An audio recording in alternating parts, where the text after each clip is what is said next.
بسم اللہ الرحمن الرحیم۔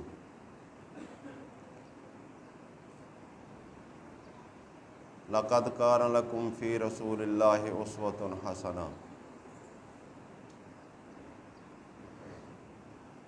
او کما قال اللہ تعالی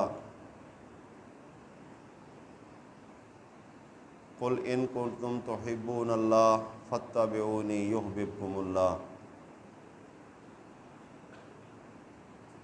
محترم حاضرین، سب تعریفوں کے لائق اللہ رب العزت کی ذات پاک ہے۔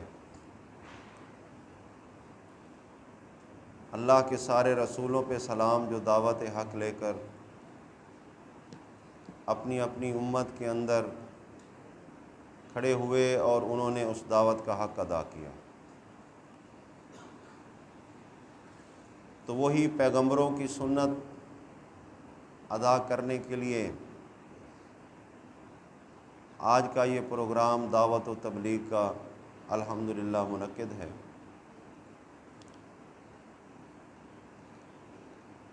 ہر دعوت و تبلیغ کے پروگرام کے اندر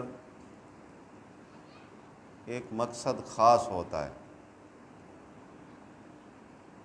وہ مقصد خاص یہ ہوتا ہے کہ ان داعی لوگوں کی مزید تربیت کی جائے، ان کو بہتر سے بہترین کیا جائے، علمی اضافہ ہو۔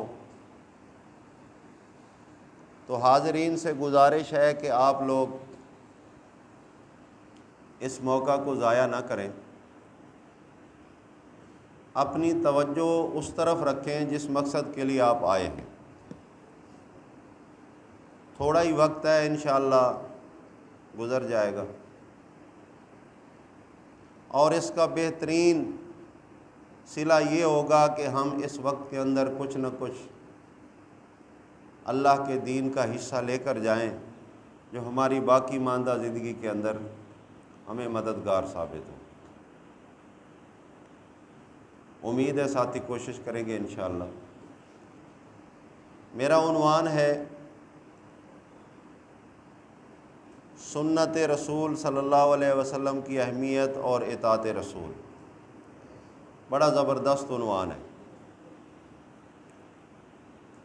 اصل میں اسی کے اندر اسلام ہے۔ اللہ رب العزت جب کوئی اپنا حکم، کوئی فیصلہ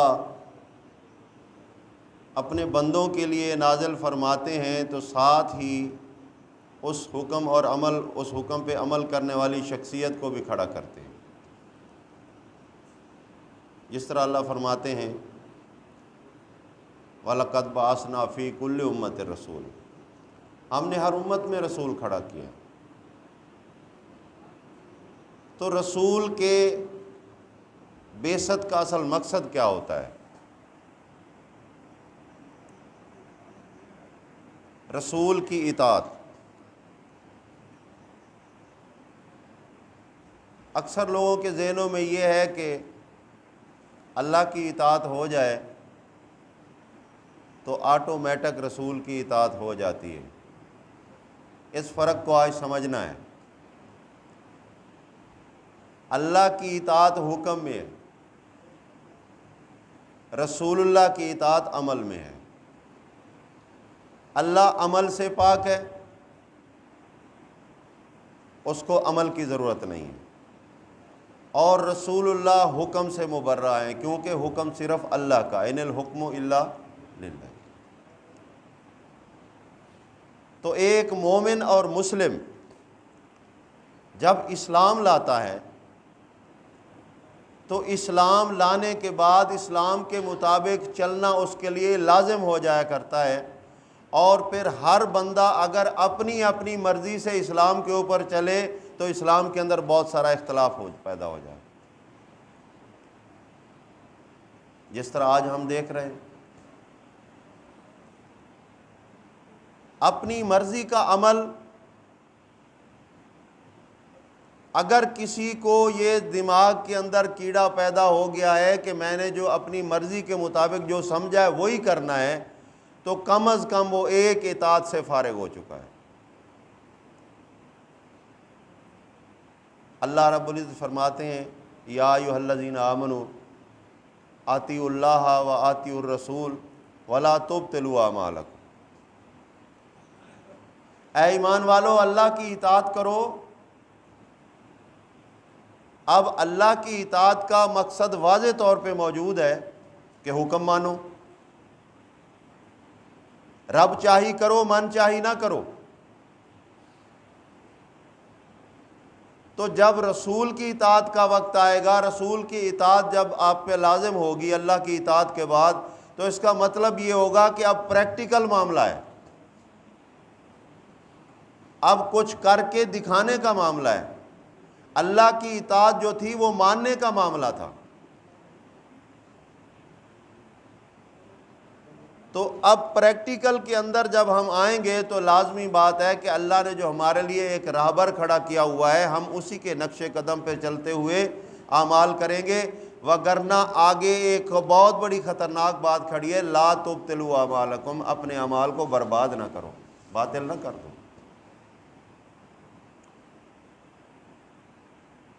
تو محمد رسول اللہ صلی اللہ علیہ وسلم کی بعثت سے لے کر قیامت تک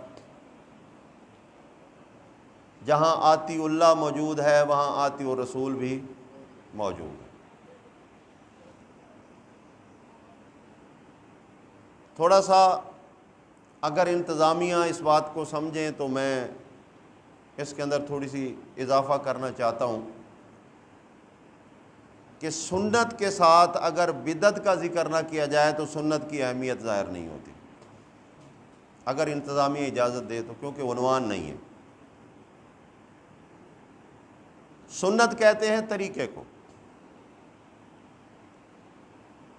جو طریقہ اللہ کے مقرر کردہ رسول نے دین کے معاملات کے اندر، یہ بھی فرق آپ کو میں بتاؤں گا، کیونکہ پیغمبر جو کھڑا کیا جاتا ہے وہ اللہ کے دین کو پہنچانے اور اس پہ عمل کروانے کے لیے کھڑا کیا جاتا ہے۔ جو بھی دینی امور ہوں گے، جو بھی دینی معاملات ہوں گے، تو پیغمبر کے طریقے سے ہی کیے جائیں گے اور ان کو اپنایا جائے گا۔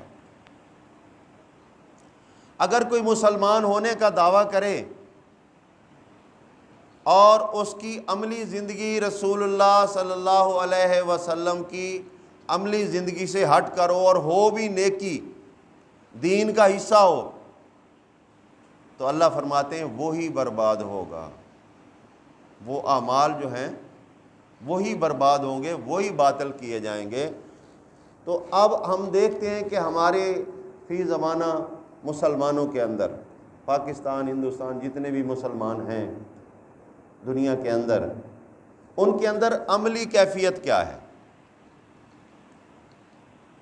نماز ہو رہی ہے، اس کے لیے ضروری ہے کہ رسول اللہ صلی اللہ علیہ وسلم کے طریقے پہ ہونی چاہیے، کیونکہ فرمایا صلو کما رأیتمونی اصلی، ایسے نماز پڑھو جس طرح صحابہ کو کہا گیا کہ تو نے مجھے دیکھا، یعنی نبی صلی اللہ علیہ وسلم کا نماز پڑھنا یہ ان کی سنت تھی، ان کا طریقہ تھا اللہ کے حکم کے مطابق، تو صحابہ نے وہی طریقہ اپنایا، تو گویا انہوں نے بھی سنت کو لے لیا۔ اسی طرح ایک دور چلتا رہا، صحابہ، پھر تابعین، پھر تبع تابعین، بات محدثین تک پہنچ گئی۔ تو محدثین نے کوشش کی کہ سنت کو کسی تحریر کے اندر رکھ لیا جائے، اچھی کوشش تھی، لیکن اس کے ساتھ ساتھ جو ہے سنت کے ساتھ کچھ بدعات بھی تحریر میں آ گئیں، کس طرف سے آئیں واللہ عالم۔ تو نتیجہ یہ نکلا کہ ایک اختلاف کا باعث بن گیا۔ لیکن یہ بات یاد رکھیں کہ سنت کبھی بھی قیامت تک معدوم نہیں ہو سکتی، کیونکہ سنت کسی تحریر کی محتاج نہیں۔ اللہ رب العزت نے جس طرح سے اپنے کتاب کی حفاظت کا اعلان فرمایا ہے، اسی طرح اپنے پیغمبر کے طریقے کو بھی محفوظ اور مضبوط بنا دیا ہے۔ یہ تسلسل ہے جس کو کہا جاتا ہے تعامل امت یا تواتر۔ ایک صاحب سے بات ہوئی، اہل قرآن فکر کا آدمی تھا، اعتراض کرنے لگا یہ نماز یہ حدیثوں میں پوری نہیں ہے، فلاں ہے فلاں ہے فلاں ہے۔ میں نے کہا یار میں نے کب کہا ہے کہ میں آپ سے یہ کہہ رہا ہوں کہ میں نے حدیثوں میں نماز دیکھی ہے؟ میں نے تو نہیں کہا۔ ہاں البتہ میں یہ کہتا ہوں کہ نماز اللہ کی عبادت ہے، پیغمبر نے پڑھی ہے، اس کی دلیل لیتے ہو تو میں تواتر سے دینے کے لیے تیار ہوں۔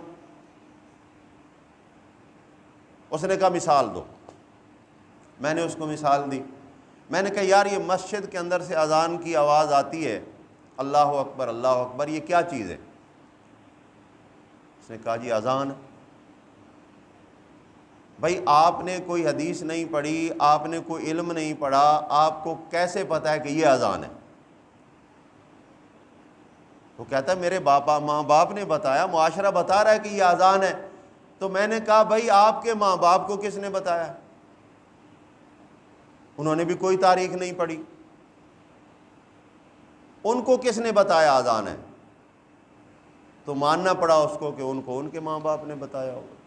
تو میں نے کہا میں نے دلیل دے دی ہے آپ کو، آپ مانو یا نہ مانو کہ سنت ایک ایسی چیز ہے جو تسلسل سے آ رہی ہے۔ اگر کوئی تحریر لکھ دی جائے تو کوئی بات نہیں، اگر تحریر نہ بھی لکھی جائے تو یہ عمل رسول صلی اللہ علیہ وسلم تواتر سے آ رہا ہے اور چلتا رہے گا، یہ کسی تحریر کا محتاج نہیں۔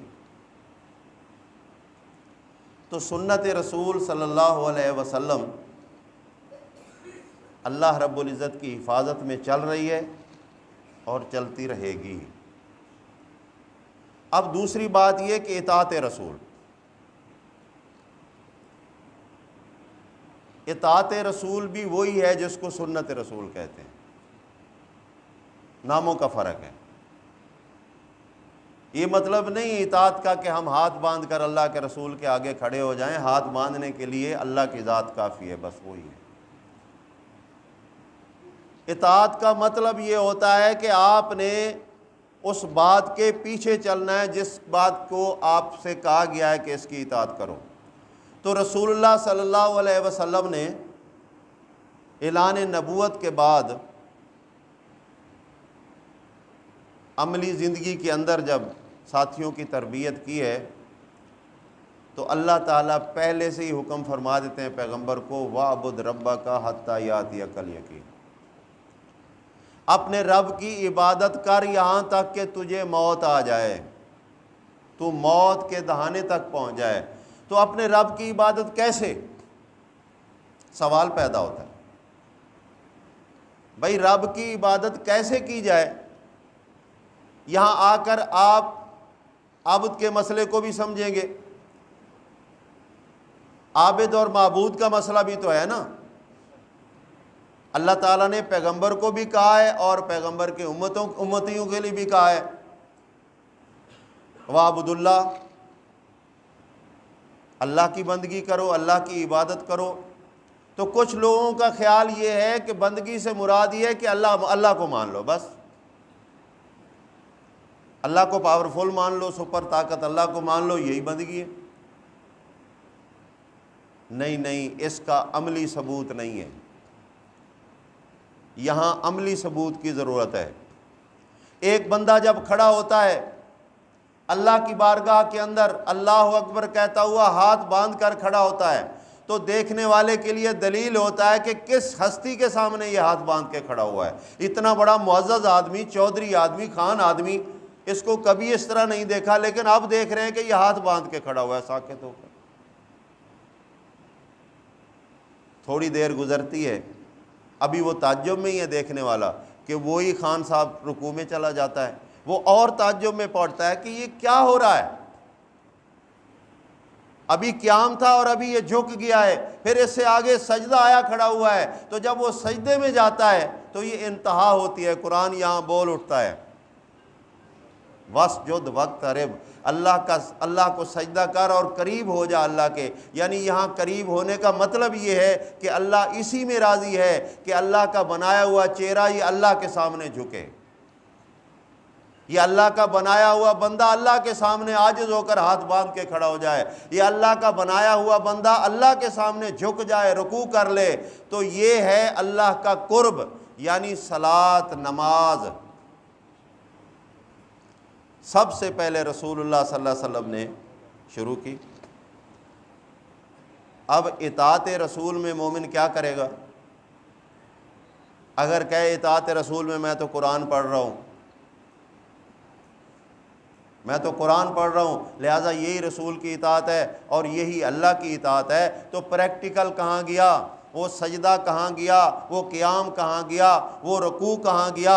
فاذکر اللہ ذکرا کثیرا، اللہ کا ذکر کہاں گیا؟ یہ ساری چیزیں کہاں جائیں گی؟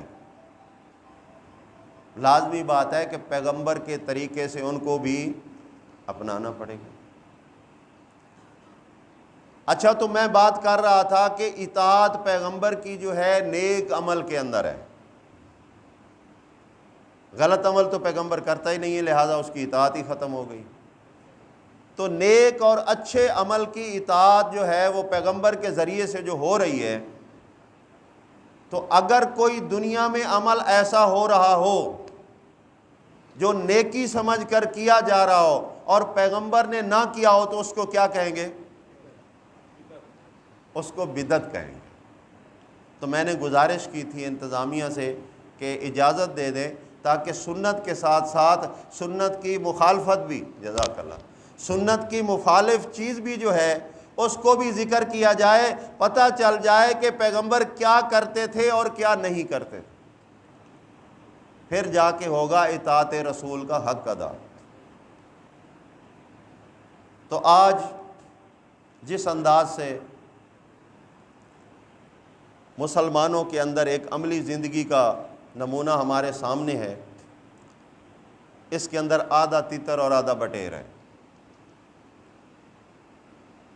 مثال کے طور پہ اللہ کی خوشنودی کے لیے نماز پڑھی جاتی ہے، حق بنتا ہے اللہ کا کہ یہ اللہ کا بندہ ہے، اللہ کے سامنے جھکے، رسول اللہ صلی اللہ علیہ وسلم پہلے جھکے ہیں اس کی اطاعت میں، یہ بھی جھکے، یہ نیک عمل ہو۔ اور ایک عمل نیکی سمجھ کر، ثواب سمجھ کر غیر اللہ کے سامنے بھی جھکا جا رہا ہے، جس کی مثالیں میرے دوستوں نے بیان کی ہیں۔ یہ مزارات ہیں، یہ بابا جی کا چبوترا ہے، یہ جھنڈا ہے، یہ علم ہے، یہ فلاں ہے، یہ فلاں ہے، یہ چلتے آتے پھرتے جو سلوٹ ہو رہے ہیں۔ میں نے اکثر لوگوں کو دیکھا ہے کہ مسجد کے قریب سے گزریں گے تو بیہودہ حرکات کے ساتھ، اگر کسی آستانے کے قریب سے گزریں گے تو 2-2 ایکڑ اس کی طرف پیٹ بھی نہیں کرتے، احترام کے ساتھ، عزت کے ساتھ، کہ یہ بھی نیکی ہے، ثواب ہے، اجر ہے، بزرگوں کا، ولی اللہ کا احترام کرنا ہے۔ تو کیا رسول اللہ صلی اللہ علیہ وسلم نے یہ نیکی نہیں کی؟ اگر کی ہے تو دلیل دیں، اگر نہیں کی تو پھر یہ بدعت تو نہیں بن رہی؟ کبھی غور کر لیں تھوڑا سا، کیونکہ سنت ہی تو ہمارے لیے باعث نجات بنے گی نا عملی زندگی کے اندر۔ ابھی کل ایک واقعہ گزرا ہے، سارے بھائیوں کو پتہ ہے، شب برات منائی گئی، نیکی سمجھ کر یا گناہ؟ نیکی سمجھ کر منائی گئی۔ کیا رسول اللہ صلی اللہ علیہ وسلم نے منائی؟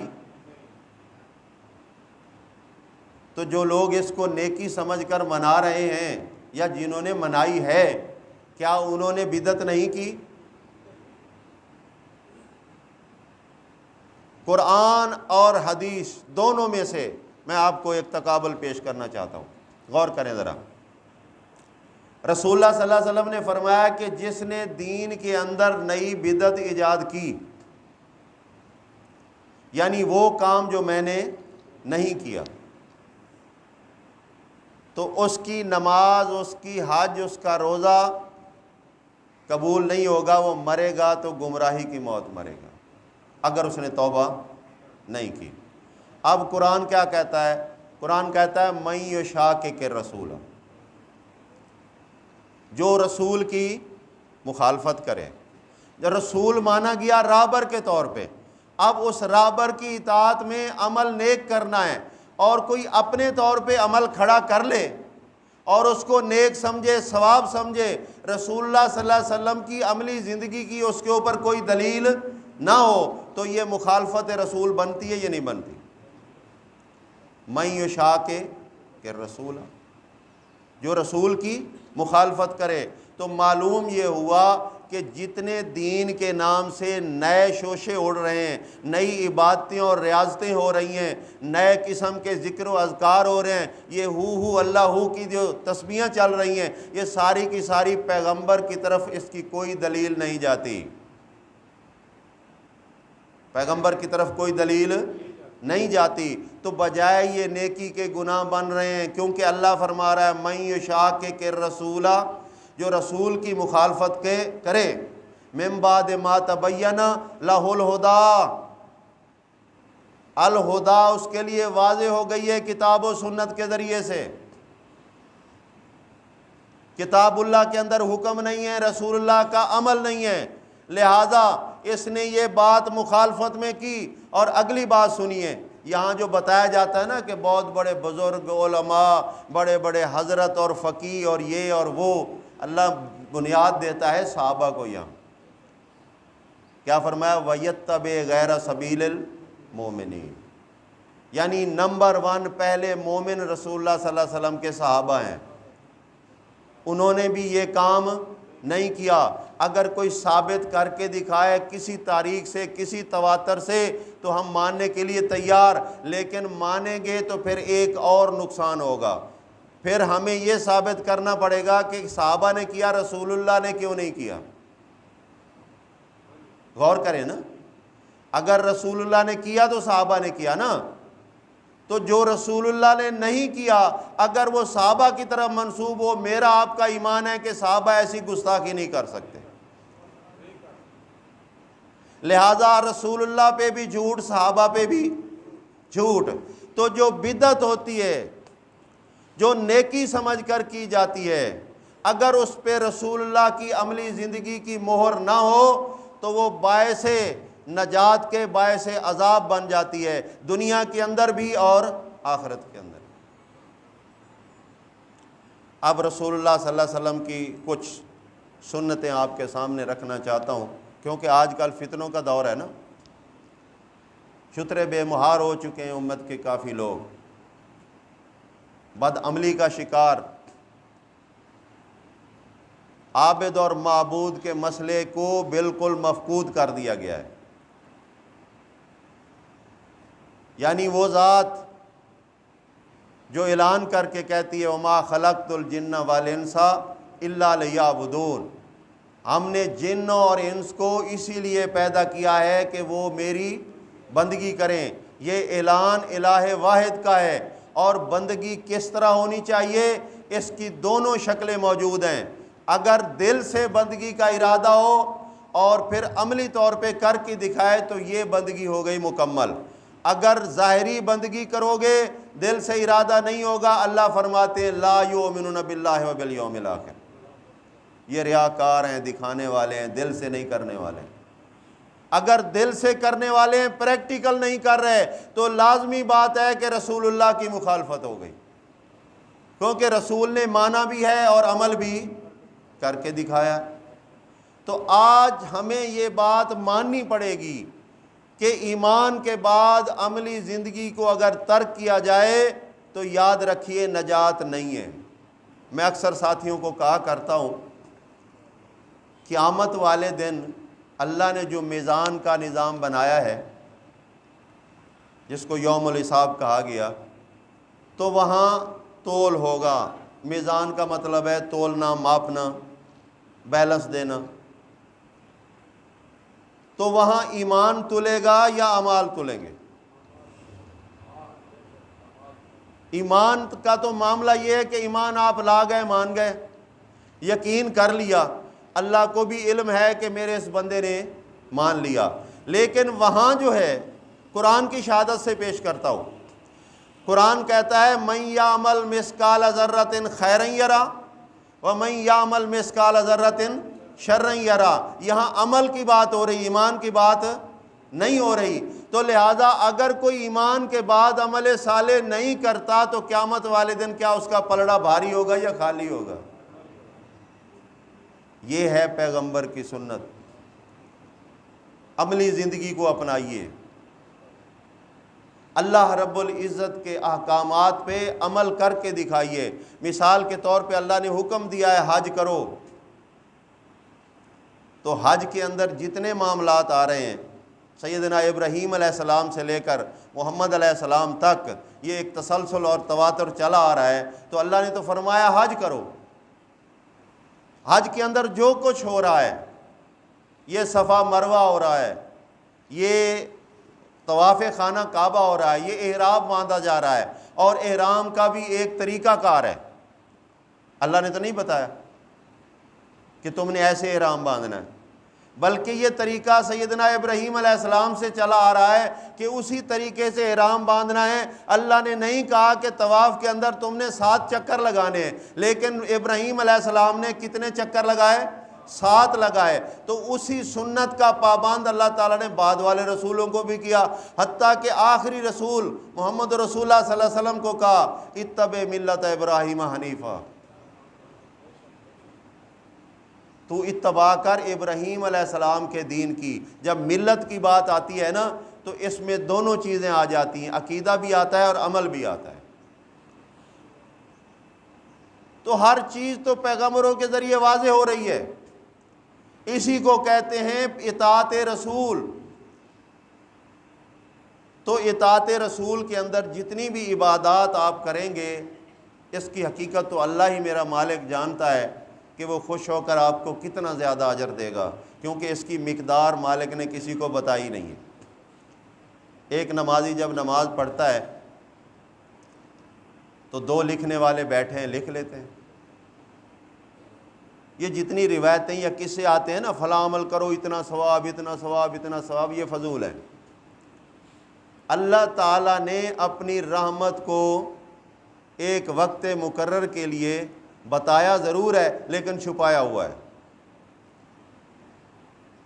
اللہ فرماتا ہے فَيُضَاعِفُهُ لَهُ أَضْعَافًا كَثِيرًا، اتنا بڑھائے گا کہ یہاں ریاضی ختم ہو گئی ہے۔ مہربان مالک ہے نا، اسی لیے ہمیں صفت بھی بتائی کہ نماز کے اندر جو پہلا اعلان ہے تعریف کے بعد اللہ کی رحمت کا اعلان کرو، الرحمن الرحیم۔ تو معلوم یہ ہوا کہ جو عمل آپ کر رہے ہو اس کے ثواب کا کسی کو کوئی پتہ نہیں سوائے اللہ کی ذات کے۔ یہ فرشتے لکھ لیتے ہیں کہ اس نے نماز پڑھی ہے، یہ نہیں لکھتے کہ اس کا اتنا ثواب ہے۔ ان کو کیا اختیار ہے؟ مالک ڈھیروں ثواب دینا چاہتا ہو، یہ تھوڑا لکھ لیں۔ الرحمن الرحیم تو اللہ کی ذات ہے نا، اپنے بندوں کو نوازنے والا تو وہی ہے۔ فرشتے تو بیچارے خود بندے ہیں، پابند ہیں، لا یعصون اللہ ما امرہم، اللہ جو حکم دیتا ہے وہ اس کی نافرمانی نہیں کرتے، لگے ہوئے۔ اب اللہ نے فرمایا لکھ لو، تو انہوں نے لکھ لیا۔ پتہ نہیں کتنا اجر ہے، مہربان مالک کتنا دے گا، یہ قیامت والے دن اللہ فرمائیں گے تو نے میرے لیے نماز پڑھی، اتنا اجر دے رہا ہوں، تو نے میرے لیے قربانی کی، اتنا اجر دے رہا ہوں، تو نے میرے لیے دین بیان کیا، اتنا اجر دے رہا ہوں۔ یہ اللہ کا معاملہ ہے، یہ بندے کا معاملہ نہیں ہے، یہ اللہ کی مخلوق کا معاملہ نہیں ہے کہ اجر کا کوئی حساب و کتاب لگائے۔ اب رہی بات، کچھ لوگوں نے اللہ کے گھر کا طواف کیا، عبادت بن گیا نا رسول اللہ کے طریقے سے۔ کچھ لوگوں نے قبر کا طواف کیا، یہ کیا بن گیا؟ رسول اللہ نے تو کسی قبر کا طواف نہیں کیا، سوائے بیت اللہ کے اور کوئی طواف نہیں کیا۔ اب یہ کلمہ پڑھنے والا اللہ کے رسول کے نام کو چومتا ہے، اس طرح انگوٹھے 10 بار چومتا ہے، چوم لے بھائی، تیری محبت ہے، ہم تجھے منع تو نہیں کرتے، لیکن یہ کاغذی محبت نہیں، اصلی محبت کر کے دکھا۔ اصلی محبت اطاعت میں ہوتی ہے، انگوٹھے چومنے میں نہیں ہوتی۔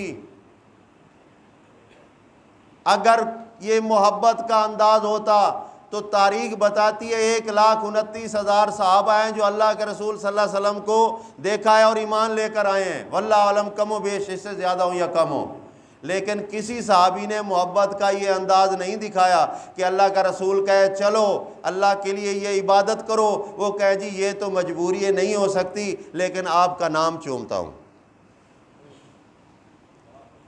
آپ کا نام چومتا ہوں، محبت ہے مجھے، آپ سے محبت ہے۔ کوئی صحابی ایسا نہیں ہے۔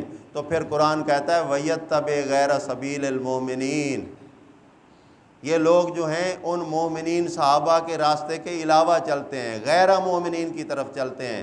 اور یہ بدعات جتنی بھی آتی ہیں، یہ شب برات جو گزری ہے اس کے اندر میں آپ کو بتا رہا تھا کہ سب لوگوں نے رات کو چراغاں کیا، کس مقصد کے لیے؟ نیکی سمجھ کر نا، چراغاں کرو، گھر کو روشنی کے اندر رکھو۔ بعض غالی لوگوں نے کچھ اور بھی بیان کیا کہ اس رات کو روحیں آتی ہیں اور آ کر خوش ہوتی ہیں کہ ہمارے بچوں کے گھر آباد ہیں۔ یہ ہندوؤں والا روح پرستی والا عقیدہ بھی جو ہے نا، اس کے اندر ایسا بھر دیا گیا، ایسا بھر دیا گیا ہے کہ اصل انسان کی حقیقت ہی ختم ہو گئی ہے۔ یہ مرنے والے کو مرنے ہی نہیں دیا، اس کو کسی نہ کسی شکل کے اندر زندہ رکھا، کیونکہ جب کام غلط طریقے سے ہو رہا ہو تو انجام بھی غلط ہی نکلے گا نا۔ اگر یہ سنت والے طریقے سے کام ہوتا تو اس کے جو خطرات باقی نظر آ رہے ہیں یہ بھی نہ ہوتے۔ نیکی سمجھ کر شب برات منائی گئی، اور جن کی یہ رات ہے اس کی اگر آپ ہسٹری پڑھیں، ٹائم نہیں ہے تو آپ کو پتہ چلے گا کہ یہ مسلمان اگر اسی کی نقل کے اندر یہ رات منائے گا تو شرم سے ڈوب مرے۔ انہوں نے یہ رات بنائی ہے بی بی فاطمہ کے 18 گز صحیفے کی انتظار کے اندر کہ وہ مہدی کی شکل میں آئے گا اور وہ صحیفہ لائے گا۔ اصل دین وہی ہے، یہ قرآن تو وقتی طور پہ ہے نا، ذرا آپ پڑھ کے تو دیکھیں۔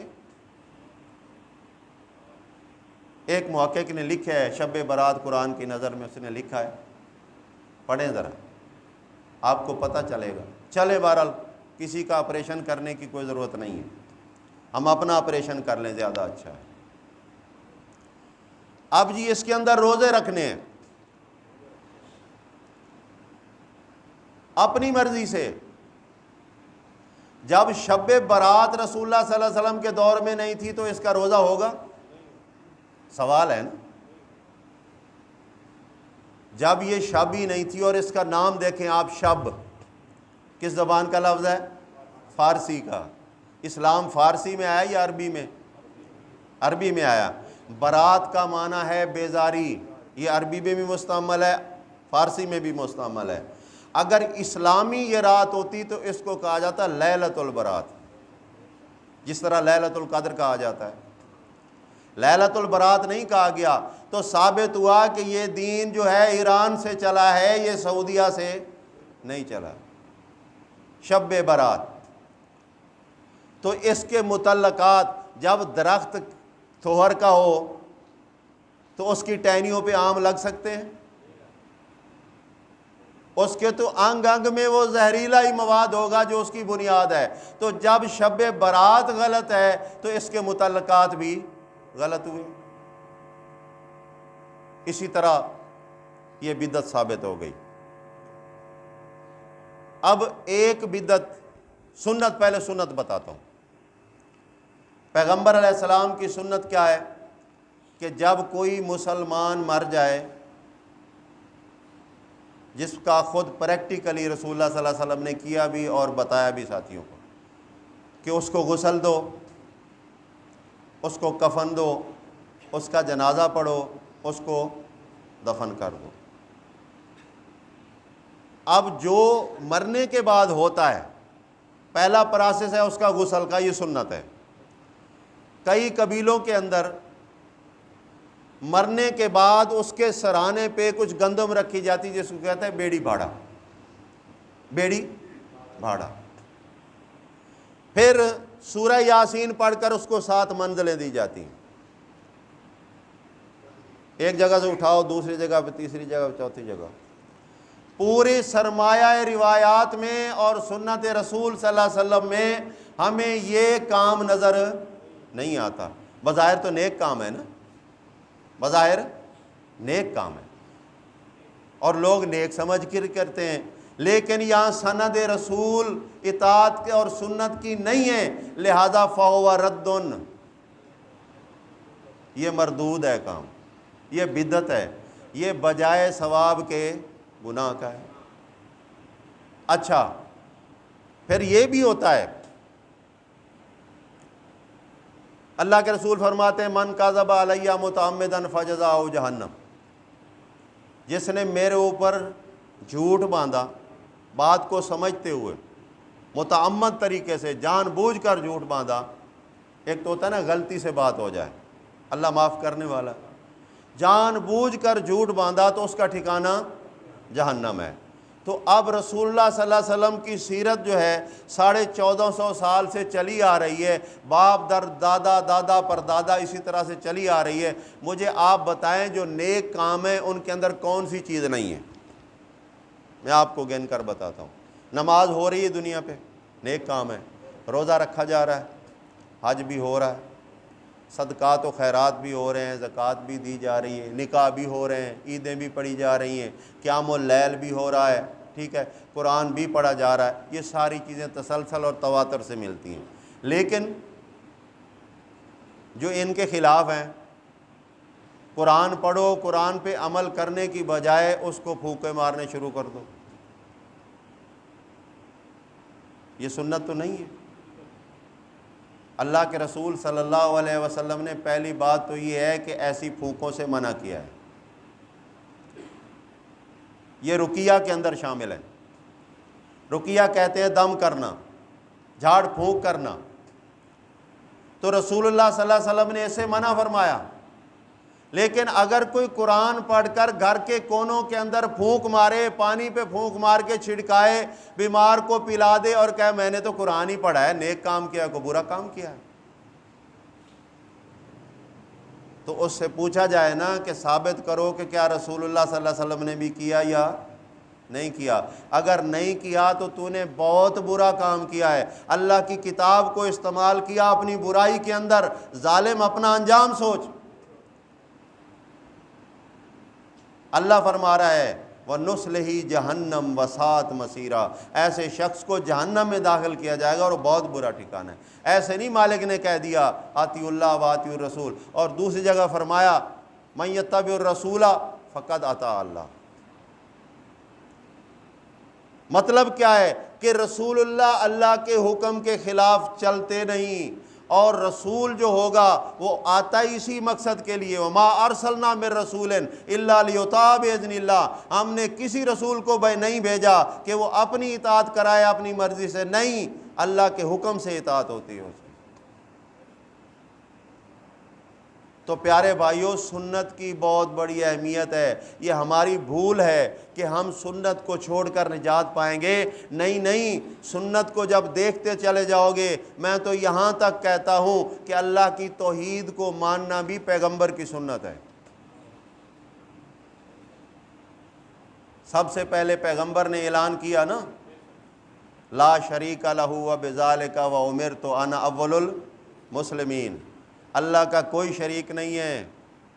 اس سے پہلے قل ان صلاتی و نسکی و محیای و مماتی لا شریک لہ وبذالک امرت، یعنی حکم اللہ کا رسول پہ آیا ہے، رسول نے وہ کیا ہے۔ جب رسول نے کیا ہے تو پھر لازمی بات ہے کہ سب سے پہلا کرنے والا اس پہ عمل رسول ہے، تو جو اس کو دیکھ کر کرے گا وہ رسول کے طریقے کے مطابق کرے گا، یہی سنت ہے۔ تو اپنی عملی زندگی کو خراب نہ کرو بدعات کے ذریعے سے۔ اس کے دو طریقے ہیں، ایک تو بدعات کرنے والے لوگ جو ہیں نا وہ اپنا کرایا برباد کر دیتے ہیں۔ قرآن حکیم اس کا بھی اشارہ دیتا ہے عاملۃ ناصبہ تصلیٰ نارا حامیہ، ساری رات اتنی لمبی تسبیح لی ہوئے گٹ گٹ گٹ گٹ گٹ گٹ ہو رہی ہے، اور صبح کو جناب پتہ لگتا ہے کہ بابا جی نے ساری رات آنکھیں سوجی ہوئی ہیں، ذکر کرتا رہا ہے۔ کوئی پوچھے کیا کیا؟ عبادت کی ہے جی، اللہ کی عبادت کی ہے، اللہ سے لو لگایا ہوا ہے جی۔ تو تیرا لو اللہ سے زیادہ ہے یا پیغمبر علیہ السلام کا زیادہ ہے؟ ماڈل تو وہ تھا نا، ماڈل وہ تھا، اللہ نے اس کو ماڈل بنایا تھا۔ وہ پیغمبر کہہ رہا ہے میں سوتا بھی ہوں، میں اللہ کی عبادت بھی کرتا ہوں، میں رات کو سوتا بھی ہوں۔ اللہ تعالیٰ نے میرے لیے آسانی فرمائی ہے، بلکہ آپ سورہ مزمل پڑھیں، ان ربک یعلم انک تقوم ادنی من ثلثی اللیل ونصفہ وثلثہ وطائفۃ من الذین معک واللہ یقدر اللیل والنہار۔ یہ پوری ترتیب ہے۔ عالم ان سیکون منکم مرضی وآخرون یضربون فی الارض یبتغون من فضل اللہ، اینڈ میں اللہ فرماتے ہیں فقرؤوا ما تیسر من القرآن۔ بیمار بھی ہوں گے، مسافر بھی ہوں گے، انہوں نے سفر بھی کرنا ہے، ان کو تھکانا نہیں ہے، نہ خود تھکنا ہے۔ اللہ رب العزت نے آسانی پیدا کی ہے پیغمبر علیہ السلام پہ، اور پیغمبر علیہ السلام نے اپنی امت پہ آسانی پیدا کی ہے۔ فرمایا کہ اللہ تعالیٰ کو وہ عمل پسند ہے جو اعتدال والا عمل ہو۔ یہ نہیں ہے کہ بالکل نہ ہو یا یہ ایسا ہو کہ اپنے آپ کو اس عمل میں ہلاک کر لو، نہیں، اللہ کو وہ پسند ہے جو اعتدال سے اور تسلسل کے ساتھ ہو۔ ایک دن رات کھڑے ہو کر عبادت کرتے رہو، 4 دن دوائیاں لیتے رہو، کو فائدہ ملے گا؟ ٹانگیں سوج جائیں گی نا، اکڑ جائیں گی۔ اگر وہی عشاء اور فجر کی نماز پڑھ لو اللہ کے رسول کے طریقے کے مطابق، اگر اللہ توفیق دے تو رات کو نوافل پڑھو، تہجد کے وقت پڑھ لو، لیکن سونا بھی ضروری ہے، یہ سنت ہے۔ اسلام میں روحانیت بھی نہیں ہے، اسلام میں جہالت بھی نہیں ہے، دونوں چیزیں نہیں ہیں۔ اگر تم روحان بن گئے، صوفیت اختیار کر لی، گھر بار چھوڑ دیا، حقداروں کا حق چھوڑ دیا، یہ سنت نہیں ہے، یہ بدعت ہے۔ اور جاہل نکمے بن گئے، دین سے بے بہرے ہو گئے، نہ اللہ نہ توبہ نہ استغفار، تو یہ بھی ایک جہالت ہے۔ دین کے اندر ان دونوں کی کوئی گنجائش نہیں، دونوں کی کوئی ضرورت نہیں ہے، ان دونوں کی اصلاح کی ضرورت ہے۔ اگر یہ اصلاح کر لیں تو ٹھیک ہے، اگر نہ کریں انما هم فی شقاق، پھر چھوڑ دو، یہ اسی طرح مخالفت میں لگے رہیں، کوئی فائدہ نہیں۔ تو پیارے بھائیوں، سنت رسول صلی اللہ علیہ وسلم کی پہچان یہ ہے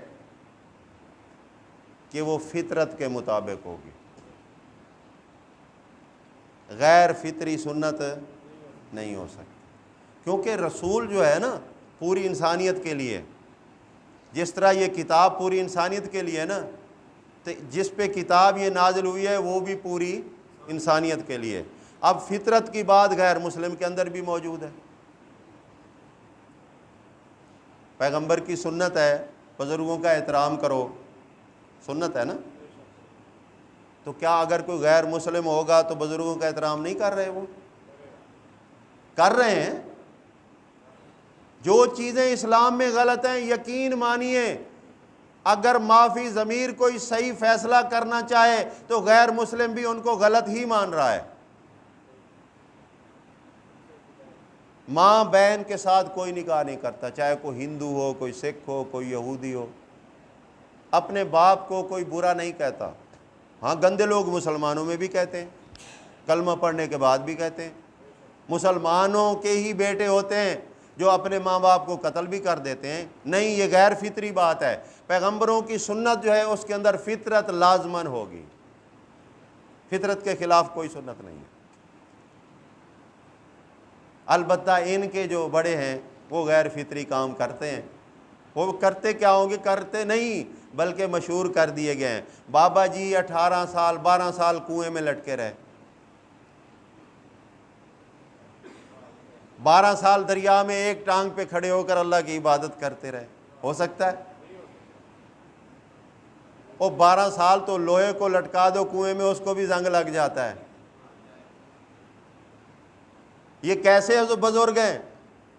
یہ کس نبی کا طریقہ ہے بھائی؟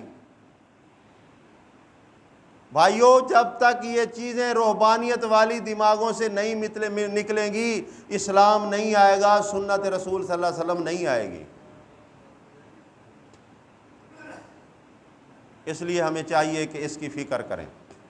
یہ پروگرام اصلاحی ہے، اس کو اصلاحی سمجھیں۔ اگر کسی دوست کو اس بات کے اوپر کوئی شبہ ہوتا ہے، کوئی اعتراض ہوتا ہے، تو وہ بیٹھ کر بات کر لے، انشاءاللہ بات بھی کر لیں۔ ہم ماننے والے ہیں، بھاگنے والے نہیں ہیں۔ لیکن مقصد کیا ہے کہ یہ انسان اور اس کے آگے کلمہ پڑھنے والا مسلمان۔ میں اکثر ساتھیوں سے یہ بات کرتا ہوں، آپ لوگوں کے بھی گوش گزار کرتا ہوں، ایک مسئلہ بڑا چلا ہوا ہے، وہ جی تمہارے علاوہ سارے ہی کافر ہیں۔ نہیں، ہم نے کب کہا ہے بھائی؟ ہم نے تو نہیں کہا۔ جس نے کلمہ پڑھ لیا وہ کفر سے اسلام میں آ گیا، وہ کافر نہیں رہا، وہ مسلمان ہے۔ لیکن اگلی کیٹیگری کو سمجھو، اگلی کیٹیگری آپ کو سمجھ نہیں آ رہی۔ پچھلی بات چھوڑ دو، ہمارا تمہارے ساتھ کوئی اختلاف نہیں ہے کہ کلمہ پڑھنے والا کبھی کافر نہیں ہوتا، متفق ہیں ہم آپ کے ساتھ۔ لیکن کلمہ پڑھنے کے بعد یہ مسلم سے یا مومن بنے گا یا مشرک بنے گا۔ کافر کا اپوزٹ مسلم ہے نا، تو مومن کا اپوزٹ کیا ہے؟ مشرک بنے گا۔ پھر یہ کلمہ پڑھنے کے بعد یا مومن بنے گا یا منافق بنے گا۔ کیا کافر منافق ہوتا ہے یا ایمان لانے کے بعد منافق بنتا ہے؟ سورہ منافقون پڑھیے، وہ آ کر زبان سے گواہی دیتے ہیں، ہم گواہی دیتے ہیں اس بات کی، حلفاً گواہی دیتے ہیں، انکا رسول اللہ، تو اللہ کا رسول ہے۔ تو یہ مان گئے نا۔ مان جانے کا مطلب ہے ایمان لانا۔ اللہ کو اللہ مان لیا، ایمان لے آئے۔ رسول اللہ کو رسول اللہ مان لیا، ایمان لے آئے، وہ مان گئے۔ اللہ فرماتے ہیں اللہ بھی اس بات کی گواہی دیتا ہے کہ تو اللہ کا رسول ہے، لیکن اللہ ساتھ یہ بھی گواہی دیتا ہے کہ انہم لکاذبون، یہ جھوٹ بول رہے ہیں، ان کے دل نہیں کہہ رہے، زبانیں کہہ رہی ہیں۔ تو ہمارا مقصد یہ ہے بھائی، کلمہ سب نے پڑھا ہے، اب کلمے کی لاج رکھ کے مومن بن جاؤ، مشرک تو نہ بنو، منافق تو نہ بنو، مفسد تو نہ بنو، مسلم کا نام سمجھو، مسلم کے جملے کو سمجھو۔ جس طرح اللہ نے آپ کو امان دی ہے، اسلام کے اندر آ گئے ہو، اب اسلام کے لیے بھی امان والے بن جاؤ، فتنے نہ کھڑے کرو، شرک و بدعات نہ کرو، اللہ کے دین کے اندر بغاوت نہ کرو۔ آپ ہمارے بھائی ہو، ہمیں کیا اعتراض ہے؟ تو جب کوئی شخص خلاف رسول کوئی عمل کرے گا، اگر اس کو منع کیا جائے، ایک اور عمل بھی ہے رسول اللہ صلی اللہ علیہ وسلم کا، قرآن کی زبانی آپ کو بتا دوں، ہمارے اوپر اکثر یہ اعتراض چلتا ہے کیونکہ اس کا تعلق بھی سنت سے ہی ہے۔ رسول اللہ صلی اللہ علیہ وسلم کو اللہ رب العزت نے سورہ توبہ کے اندر منع فرمایا، ما کان للنبی والذین آمنوا ان یستغفروا للمشرکین ولو کانوا اولی قربی من بعد ما تبین لهم انہم اصحاب الجحیم۔ اب جب بات واضح ہوتی ہے کہ ایک بندہ ایمان لانے کے بعد اللہ کے ساتھ شریک کرتا ہے، اگر غیر اللہ کی پکار کرتا ہے تو شرک ہے یا نہیں؟ حق اللہ بھی کہتا ہے، حق باہو بھی کہتا ہے۔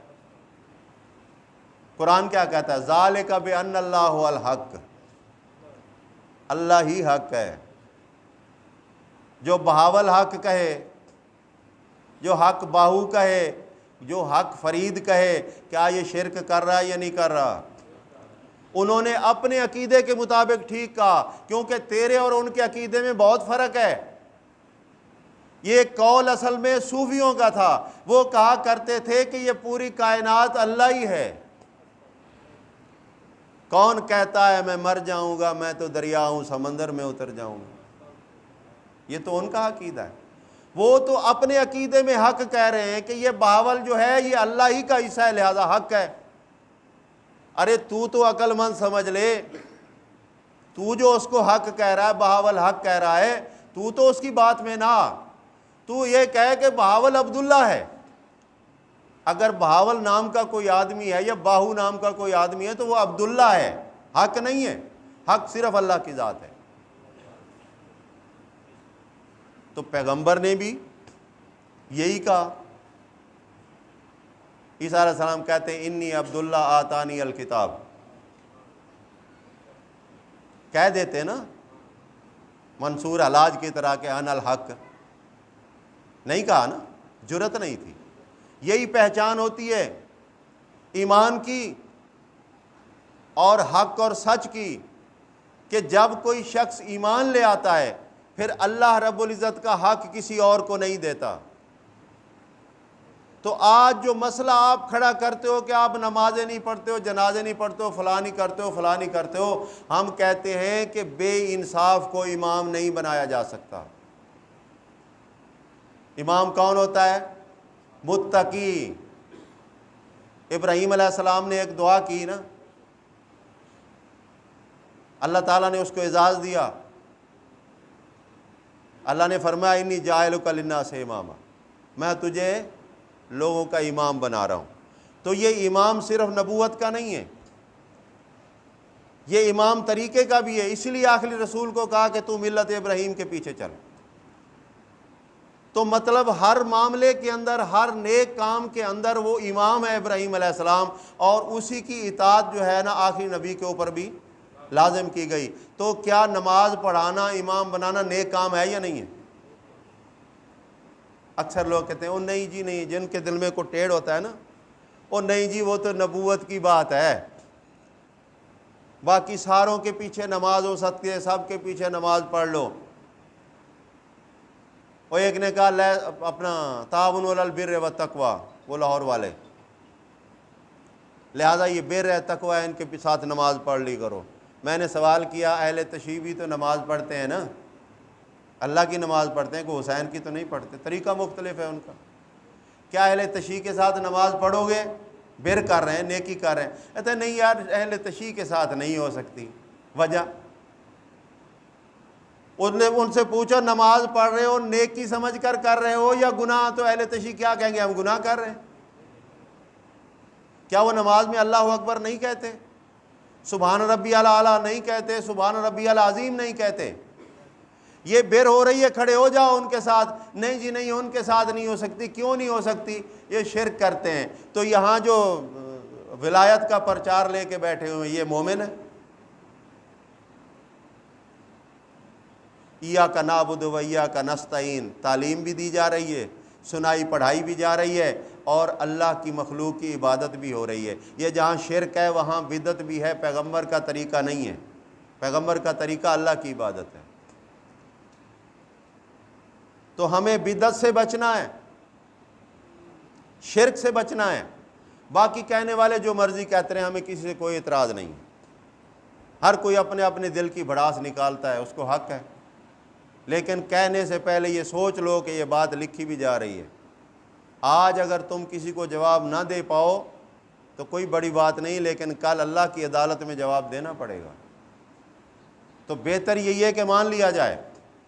اطاعت رسول کا مطلب یہ ہے بھائی کہ جو کچھ رسول اللہ صلی اللہ علیہ وسلم نے کیا ہے اس کے پیچھے پیچھے چلتے جاؤ۔ نقل کرنے والے ہیں ہم، تو نقل کرنے والے ہیں، اصل تو رسولوں نے کیا ہے نا، ہم تو رسولوں کی نقل کر رہے ہیں۔ اور اللہ تعالیٰ اتنا مہربان ہے، کیا فرماتا ہے؟ یغفر لکم ذنوبکم، تم نقل کر لو میرے رسولوں کی، میں تمہارے گناہ معاف فرما دوں۔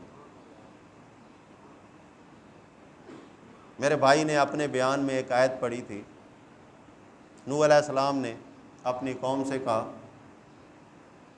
فاتقوا اللہ وَأَطِیعُونِ، کتنا بڑا دعویٰ ہے یار، کہ میری اطاعت کرو، یہ بہت بڑا دعویٰ ہے۔ اللہ کے رسول کے علاوہ کسی کو جرت نہیں ہے کہ یہ کہہ سکے کہ میری اطاعت کرو۔ مسئلہ سمجھ آتا ہے نا اطاعت کا، کہ رسول کی اطاعت کتنی اللہ کو محبوب ہے کہ اللہ تعالیٰ خود اپنے کلام کے ذریعے ہمیں آگاہ کر رہا ہے کہ میرے رسولوں کو جب میں نے چن لیا تو کیونکہ میرا جو تھا نا اصطفیٰ، پسند کرنا، خاص کرنا، ان اللہ اصطفیٰ آدم و نوح وآل ابراہیم وآل عمران علی العالمین، جب اللہ نے چن لیا، اصطفیٰ کر لیا، تو اب کوئی شک کی گنجائش نہیں بچی ہے کہ جو یہ کریں گے اللہ ہی کی مرضی ہوگی۔ اس لیے اللہ نے ان کو کہلوا دیا کہ کہو فاتبعونی، میری اتباع کرو۔ تو آج سے انشاءاللہ ہم یہ تہیہ کرتے ہیں ہر نیک عمل میں، یہ بھی معاشرے کے اندر مسمم چیز ہے، انسان چاہے کسی مذہب، کسی گروہ، کسی سے تعلق رکھتا ہو، لیکن کبھی نیکی کو برائی نہیں کہتا، یہ بھی فطرت ہے۔ تو انسان کو خود بخود پتہ چل جاتا ہے، کسی کو گالی دے گا تو دوسرا بندہ چاہے کافر بھی وہ کہے گا دیکھو کتنی بری بات کی،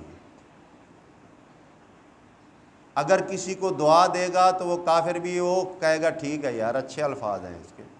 تو معلوم یہ ہوا کہ نیکی بھی وہ ہوگی جو اصل میں اپنی بنی بنائی نہیں ہوگی، بلکہ پیغمبروں کے طریقے کے مطابق ہوگی۔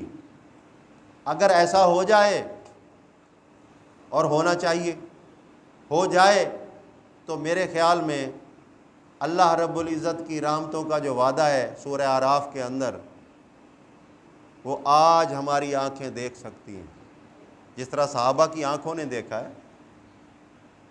اللہ فرماتے ہیں نا لو ان اہل القری آمنوا واتقوا لفتحنا علیہم برکات من السماء والارض، اور یقیناً جب صحابہ نے یہ اللہ کا فرمان سنا ہے تو پھر دوڑ پڑے ہیں اس مشن کے اندر۔ آمنو کا معنی یقین کر لینا، کامل یقین، ورنہ شکوہ موجود ہے، یا ایھا الذین آمنو آمنو باللہ ورسولہ، آمنو صفت ہے اور آمنو امر ہے۔ اے ایمان کا دعویٰ کرنے والو، اللہ پہ پورا یقین لاؤ۔ ابھی یقین کمزور ہے، وگرنہ ما فوق الاسباب جو عقائد بنائے گئے ہیں اللہ کی ذات کے علاوہ، یہ ساری چیزیں انسان خوف سے یا لالچ سے کرتا ہے۔ کون بے وقوف ہے جو قبر کی مٹی کو جا کر چاٹے؟ کون بے وقوف ہے جو بت کے سامنے کھڑا ہو جائے، ہاتھ باندھ کے کھڑا ہو؟ کون بے وقوف ہے جو اپنے ہاتھ سے جھنڈا بنائے اور اس جھنڈے کے سامنے اپنے ہاتھ لہرا کر کہے کہ میری مدد مشکل کشائی کر؟ حقیقت یہ ہے کہ یہ انسان اپنے پندار میں اس قدر توحید سے ہٹ کر گر چکا ہوتا ہے کہ اب انسانیت سے باہر ہوتا ہے۔ یہ سورہ حشر پڑھیں، اللہ فرماتے ہیں وَلَا تَكُونُوا كَالَّذِينَ نَسُوا اللَّهَ، ان جیسے نہ ہونا جنہوں نے اللہ کو بھلایا، فَأَنسَاهُمْ أَنفُسَهُمْ، اللہ نے ان کے ساتھ ایسا کیا کہ وہ اپنے آپ کو بھول گئے کہ ہم انسان ہیں یا حیوان ہیں۔ اب ایک مٹی کے سامنے جھکنے والا، لکڑی کے کسی بت کے سامنے جھکنے والا، کم تر مخلوق کے آگے جھک رہا ہے، اس کو اپنی حیثیت نظر نہیں آئی نا۔ لَقَدْ خَلَقْنَا الْإِنسَانَ فِي أَحْسَنِ تَقْوِيمٍ وَلَقَدْ كَرَّمْنَا بَنِي آدم، اللہ تعالیٰ اعزاز دے رہا ہے، لیکن یہ اپنے آپ کو ذلیل اور رسوا کر رہا ہے۔ تو نتیجہ یہ ہوا نا کہ یہ اپنی حقیقت سے بے خبر ہو گیا۔ جب یہ حقیقت سے بے خبر ہو گیا تو یہ حیوانوں سے بھی بدتر ہو گیا۔ اولئک کالانعام بل ہم اضل۔ یہ چیزیں نہیں ہونی چاہیے۔ انسان شعور کا استعمال کرے، جو اللہ کی بہت بڑی نعمت ہے۔ بڑے بڑے فلاسفر دیکھیں دنیا کے معاملات کے اندر، عجیب عجیب باتیں کریں گے، حیران کر دیں۔ یہ سائنسدان وغیرہ یہ جو ایجادات کرتے ہیں، یقیناً اللہ کا دیا ہوا علم ہے، اس میں کوئی شک نہیں۔ علم الانسان ما لم یعلم، اللہ فرماتے ہیں میں نے انسان کو وہ دیا ہے یہ جانتا نہیں تھا۔ سائنس بھی اللہ کا دیا ہوا علم ہے، ٹھیک ہے، ریاضی بھی اللہ کا دیا ہوا علم ہے، زراعت ہے، جو بھی ہے ٹیکنالوجی اللہ کا دیا ہوا ہے۔ جب یہ اللہ کی اس دی ہوئی نعمت کو، شعور کو استعمال کرتے ہیں تو بہت ساری مثبت چیزیں آپ کے سامنے آئیں گی۔ لوہا ہوا میں اڑا دیں گے، اڑ رہا ہے نا جہاز کی شکل میں، 2 انگلی کی ایک پٹڑی ہوتی ہے، اس پہ ٹرین دوڑا دیتے ہیں، دریاؤں کو بند لگا دیتے ہیں، ڈیم بنا دیتے ہیں۔ یہ ساری چیزیں کیا ہیں؟ اللہ کی دی ہوئی اس علم کا شاہکار ہے۔ جب یہ اس کا استعمال نہیں کرتا تو پھر یہ گھوڑے کو سلوٹ کر رہا ہوتا ہے۔ یا غازی مرد، کبھی دیکھا ہو آپ نے ڈرامہ یہ 10ویں محرم کو، یہ گھوڑے کو سلوٹ کر رہا ہوتا ہے، ایک چاندی یا لوہے کا بنا ہوا ہاتھ ہے، اس کو سلوٹ کر رہا ہوتا ہے۔ ارے اللہ نے تجھے اشرف المخلوقات بنا کر ساری چیزیں تیرے لیے مسخر کی۔ هو الذی خلق لکم ما فی الارض جمیعا، جو کچھ زمین میں نظر آ رہا ہے تیرے لیے ہے، تو اس کے لیے نہیں ہے۔ یہ تیرے لیے ہے لیکن تو میرے لیے۔ جب یہ ان چیزوں کی طرف جاتا ہے جو غیر فطری ہیں تو یہ ذلیل بدتر بن جاتا ہے، اور اگر فطرت کی طرف آ جائے، پیغمبروں کی سنت کی طرف آ جائے، پیغمبروں کے طریقے کی طرف آ جائے تو اللہ فرماتے ہیں وَلَقَدْ كَرَّمْنَا بَنِي آدَمَ، ہم نے تو اس کو عزت دی ہے۔ فرشتوں میں بھی یہ بات مالک چرچا فرماتے ہیں، انی اعلم ما لا تعلمون، میں جو جانتا ہوں وہ تم نہیں جانتے۔ میں نے اس کے اندر کیا کیا رکھا ہے۔ یہ تو بہت بڑے کارنامے انجام دینے والی مخلوق ہے۔ بدبخت ہے یہ انسان جس نے اپنے مالک کی عطا کو جھٹلایا، مالک کے مقرر کردہ راہبر، رہنما اور پیغمبر کے طریقے کو جھٹلایا۔ آج یہ بدحال ہے، بدمست ہے، اس کو اپنی ذات کی خبر نہیں ہے۔ عبادات اگر کرتا ہے، پہلے تو کرتا ہی نہیں ہے نا۔ آپ سینما میں گنتی کر لو، مسجد میں گنتی کر لو، ایک مداری روڈ پہ کھڑا ہوتا ہے، وہاں نہ پینے کے لیے پانی، نہ بیٹھنے کے لیے جگہ، نہ صف، نہ چٹائی، نہ پنکھا، کوئی شے نہیں۔ سارے بابے جی، بوڑھے جوان سب کھڑے ہوئے ہیں، نماز میں ہاتھ باندھ کے جس طرح کھڑے ہوتے ہیں نا، تماشا دیکھ رہے ہیں۔ گرمی بھی ہو رہی ہے، دھوپ بھی ہے، ٹریفک چل رہی ہے، دھول پڑ رہی ہے، یہ تماشے پہ خوش ہیں۔ اگر ان سب میں سے کہا جائے تماشا بند ہو گیا، اب حقیقت کی طرف آؤ، چلو اللہ کے گھر چلتے ہیں، وہاں پنکھا بھی ہے، چھاؤں بھی ہے، ٹھنڈا پانی بھی ہے، اچھے ماحول کے صفیں بچھی ہوئی ہیں، تو کہتے ہیں یار دعا کرو، دعا کرو یار، نماز ہم بھی پڑھ لیں ہیں۔ وہ دعا کرے تو حیا نہ کر، دعا کر۔ یہ حالت ہے اس کی۔ اور پھر محبت میں میلادیں منائے، روڈ بند کر دے۔ اب تو ڈھولوں پہ میلادیں منائی جا رہی ہیں۔ اللہ کے رسول صلی اللہ علیہ وسلم نے فرمایا خبردار مزامیر نہیں استعمال کرنے، یہ ساز باجا نہیں استعمال کرنا، کیونکہ یہ شیطانی شغل ہے، اور اللہ کے رسول نہیں چاہتے کہ میرے مسلم امتی جو ہیں وہ شیطان کے چنگل کے اندر آئیں، کیونکہ شیطان آہستہ آہستہ سرایت کرتا ہے، پتہ بھی نہیں چلتا۔ جسم میں چیونٹی جب چلتی ہے نا، کاٹتی نہیں، جب چلتی ہے تو انسان پھر بھی محسوس کر لیتا ہے، لیکن جب یہ بد عملی، بد عقیدگی کرتا ہے تو اتنے خفیہ طریقے سے ہوتا ہے کہ یہ سمجھتا ہے یا سبون انہم یحسنون صنعا، یہ سمجھتا ہے کہ میں بالکل ٹھیک ہوں، او لکڑی کے بنائے ہوئے بت کی طرح صاف شفاف ہوں۔ لیکن بد عقیدی اور بد عملی کی وجہ سے اس کی یہ حالت ہو چکی ہوتی ہے کہ یہ بالکل نکمہ ترین ہو چکا ہے۔ وجہ یہ ہے کہ سنت کی طرف نہیں آتا، نبی کے طریقے کی طرف نہیں آتا۔ اللہ کے رسول صلی اللہ علیہ وسلم کا یہ بھی طریقہ ہے، انصاف کرو، ہے سنت، انصاف کرو۔ تو جو ڈنڈی مارے، جو ڈنڈی مارے وہ سنت پہ چل رہا ہے یا بدعت پہ؟ سنت بدعت کی سوچ ہی رکھیں، باقی فتوے نہ لگائیں۔ اللہ کے رسول نے فرمایا من غش فلیس منا، جس نے ملاوٹ کی وہ ہم میں سے نہیں ہے۔ نفی کر دی نا، تو جو کرتا ہے یہ سنت پہ چل رہا ہے۔ ہاتھ میں تسبیح ہوتی ہے اور کشتوں پہ مال چل رہا ہوتا ہے۔ کبھی جاؤ نا، یہ ہمارے بھائی ہیں پٹھان بھائی، نماز پڑھتے ہو؟ او خان صاحب نماز پڑھتے ہو، سود کا کام بھی کرتے ہو، وہ ہمارا کاروبار ہے، یہ ہمارا عبادت ہے۔ یعنی انہوں نے دین اور دنیا کو علیحدہ بنایا ہوا، جبکہ دین اور دنیا میں کوئی فرق نہیں ہے جب اسلام کے مطابق چلایا جائے۔ اب سنیے ذرا، اللہ فرماتے ہیں جب جمعہ کا دن ہو، اذا نودی للصلاۃ من یوم الجمعہ فاسعوا الی ذکر اللہ، جمعہ کے دن تمہیں جب صلاۃ کے لیے آواز دی جائے تو دوڑ پڑا کرو، وذروا البیع، بیع چھوڑ دو۔ پھر آگے فرمایا فاذا قضیت الصلاۃ، جب صلاۃ مکمل کر لو، نماز پڑھ لو، اللہ کی عبادت ہو گئی ہے، فانتشروا فی الارض، زمین میں پھیل جاؤ، وابتغوا من فضل اللہ۔ اب اللہ کے فضل کا حکم کون دے رہا ہے؟ خود اللہ۔ تو معلوم یہ ہوا کہ دنیا ہی کمانے کے لیے ہم جائیں گے نا، کوئی دکان پہ جائے گا، کھیتی پہ جائے گا جمعہ پڑھنے کے بعد، تو اللہ کے حکم کے مطابق جا رہے ہیں تو یہ گناہ تو نہیں ہے، نیکی ہے۔ اللہ کا حکم مانا جائے تو دین میں شامل ہے نا، دین میں شامل ہے۔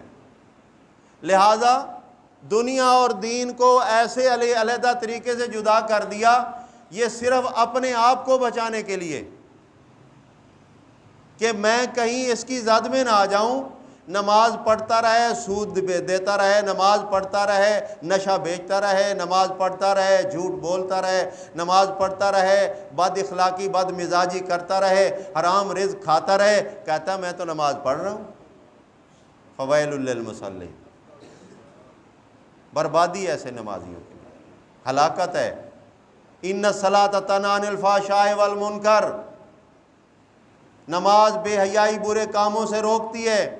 اگر تو نے نماز پڑھی ہے پیغمبر کے طریقے کے ساتھ، پیغمبر نے جس انداز کے ساتھ پڑھی تھی، اس نے نماز پڑھی اور اللہ کی مرضی کے مطابق اپنے آپ کو وقف کر دیا کہ میں نماز میں بھی تیرا بندہ، میں نماز کے باہر بھی تیرا بندہ، یہ نہیں کہ نماز میں تیرا بندہ اور جب نماز سے فارغ ہوا تو میں دنیا کا بندہ۔ سنت ہے رسول اللہ صلی اللہ علیہ وسلم کی کہ انصاف کرو، بے انصافی بدعت بن جائے گی، سچ بولو سنت رسولوں کی، جھوٹ بولو گے تو بدعت بن جائے گی۔ ایسے ہی ہے، صاف مال بیچو گے تو سنت ہے، اگر ملاوٹ والا بیچو گے تو بدعت بن جائے گی۔ اسی پیمانے سے آپ اپنی عملی زندگی کو چیک کرتے چلے جاؤ تو آپ کو 2 اور 2 4 کی طرح فیصلہ نظر آ جائے گا کہ میں یہ کلمہ پڑھنے والا مسلمان کہاں کھڑا ہے اور اس کو کہاں جانا چاہیے تھا۔ آج کے پروگرام کا جو میرا اپنا ذاتی رائے تھی وہ میں یہ آپ کے گوش گزار کرنا چاہتا ہوں کہ للہ اس پروگرام کو آخری اللہ کی طرف سے ایک انعام سمجھتے ہوئے اپنی اصلاح کر لیجیے، آئندہ پروگرام شاید نصیب نہ ہو۔ کتنے لوگ آج ہمیں نظر نہیں آ رہے، پچھلے جو پروگرام میں تھے آج نظر نہیں آ رہے، اس کی 2 وجوہات ہیں۔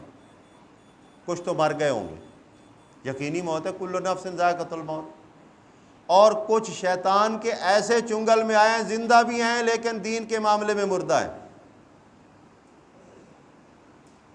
جو اللہ کے لیے وقت نہیں نکال سکتا۔ کھانا بھی مل رہا ہے، پانی بھی مل رہا ہے، رہائش بھی مل رہی ہے، سب کچھ مل رہا ہے، لیکن اس کے باوجود بھی وہ نہیں کرتا۔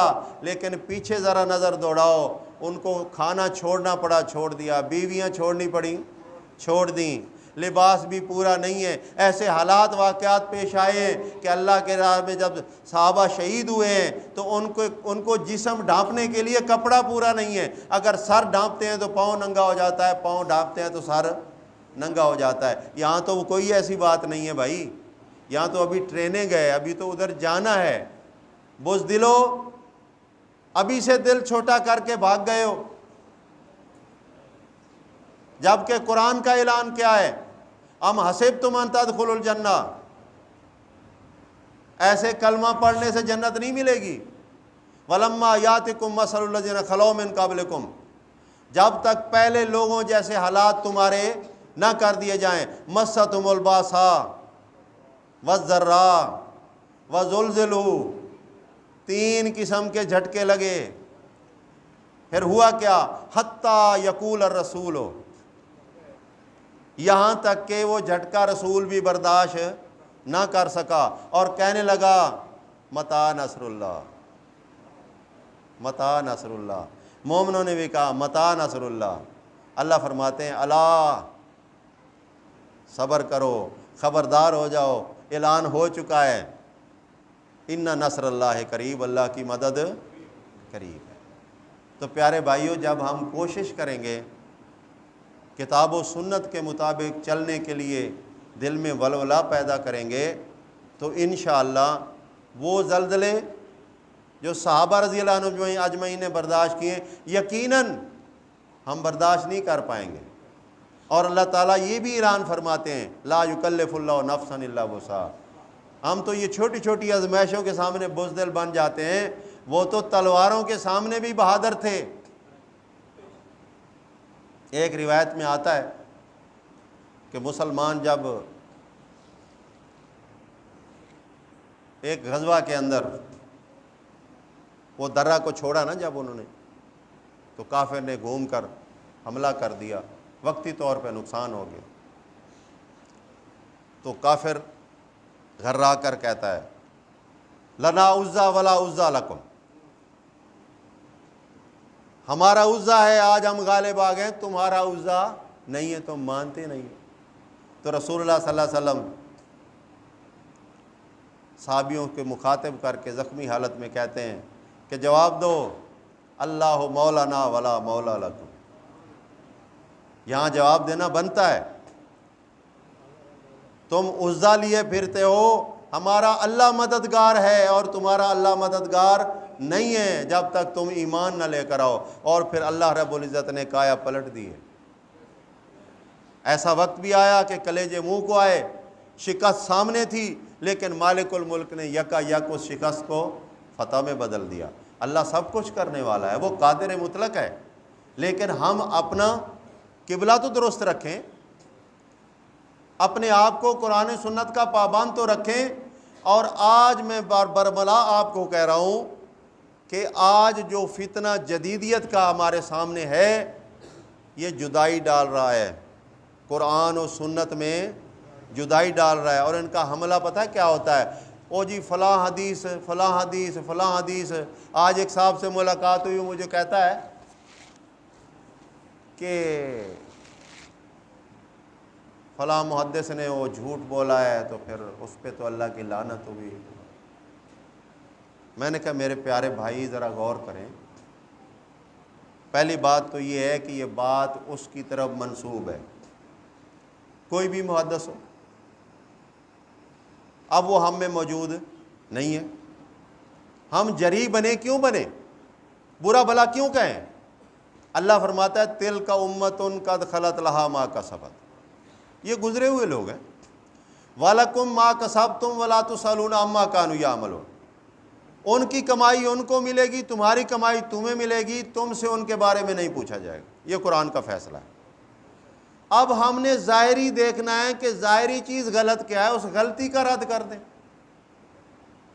اس شخصیت کا نام لینے کی کیا ضرورت ہے جو موجود ہی نہیں ہے؟ ہاں کوئی ظاہر شخصیت موجود ہو، اس کو ہم کہیں گے میاں غلطی کر رہے ہو، ٹھیک کرو۔ تو مختلف قسم کے ہمارے ساتھیوں کے ذہنوں میں خارجی جو ہے نا وہ فتنے ڈالے جا رہے ہیں۔ میں اپنے ساتھیوں سے گزارش کرتا ہوں کہ جب آپ صحیح سمت پہ چلو گے، اللہ کے رسول کا بھی یہی فرمان ہے علیکم بسنتی، صحیح سمت کیا ہے؟ طریقہ رسول۔ جب آپ اس میں شکوک و شبہات نہیں کرو گے تو انشاءاللہ مخالف بھی آپ کو زیر نہیں کر پائے گا۔ آخری بات کرتا ہوں، اللہ کی کتاب کی ٹائم ہو گیا ہے۔ اللہ تعالیٰ فرماتے ہیں یا ایھا الذین آمنوا، اے ایمان والو، علیکم انفسکم، اپنی نگرانی خود کرو، یہ مولوی پیر کا ذمہ داری چھوڑ دو، اپنی نگرانی اللہ کی کتاب اور عمل کی نگرانی رسول اللہ صلی اللہ علیہ وسلم کی سنت کے مطابق خود کرو گے، تمہارے کرنے کا کام ہے۔ اگر تم یہ کر لو، لا یضرکم من ضل اذا اہتدیتم، کبھی بھی تمہیں نقصان نہیں پہنچا سکے گا وہ گمراہ اگر تم خود سیدھے راستے پہ ہوگے۔ اذا اہتدیتم، تو بس یہی فکر لے کر جانی ہے انشاءاللہ کہ ہم اپنے آپ کو چیک کریں گے کہ ہم اللہ کا حکم اور رسول اللہ کا عمل اس پہ چل رہے ہیں، تو اللہ کا شکر ادا کریں۔ اگر کمی ہے تو دعا بھی کریں، دوا بھی کریں، دونوں چیزیں کریں۔ دعائی خالی دعا سے بخار نہیں اترتا، بخار کے لیے دوائی بھی لینا پڑتی ہے، اور خالی دوائی سے بھی بخار نہیں چھوڑتا جب تک اللہ کی رحمت نہ ہو۔ تو دعا بھی کریں، دوا بھی کریں، اپنی ذات کو بچا لیں جہنم کی آگ سے، سمجھیں آپ نے پوری دنیا بچا لی۔ سبحان ربک رب العزت عما یصفون وسلام علی المرسلین والحمد للہ رب العالمین۔